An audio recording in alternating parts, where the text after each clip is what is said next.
Welcome to our channel. Today we how to restore metadata hosting in NFT.Storage, beginner guide step by step clearly. To restore metadata hosting in NFT.Storage, first, visit the NFT.Storage website. If you don't have an account, create one by signing up with your email address.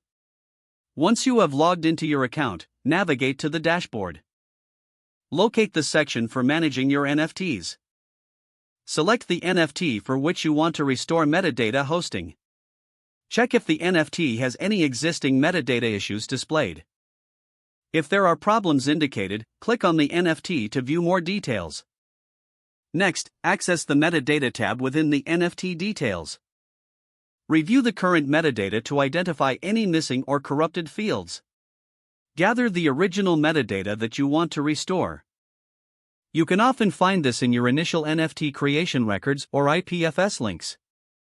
Prepare the metadata in a JSON format, ensuring all required fields are complete.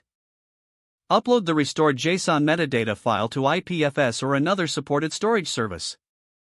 Once uploaded, copy the new IPFS link generated.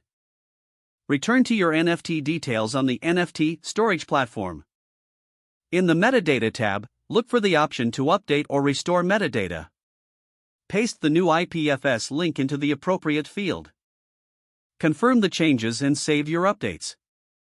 You may need to wait for the transaction to process, which can take a few minutes. After the transaction confirms, check the NFT to validate that the metadata has been successfully restored. Feel free to refresh the page to view the updated information. If everything appears correctly, your metadata hosting restoration is complete.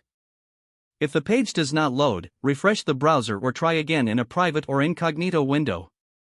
Make sure you are using the correct email address, then retype it carefully to avoid small typos. If your password is not accepted, use the reset option and create a new strong password you can remember. Check your spam folder for verification or security emails, then complete any requested confirmation steps.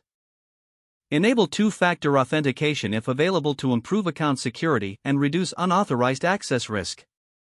After signing in, review your profile details so your contact information and settings are accurate and current. Don't forget to like this video and subscribe to our channel for more step-by-step tech guides.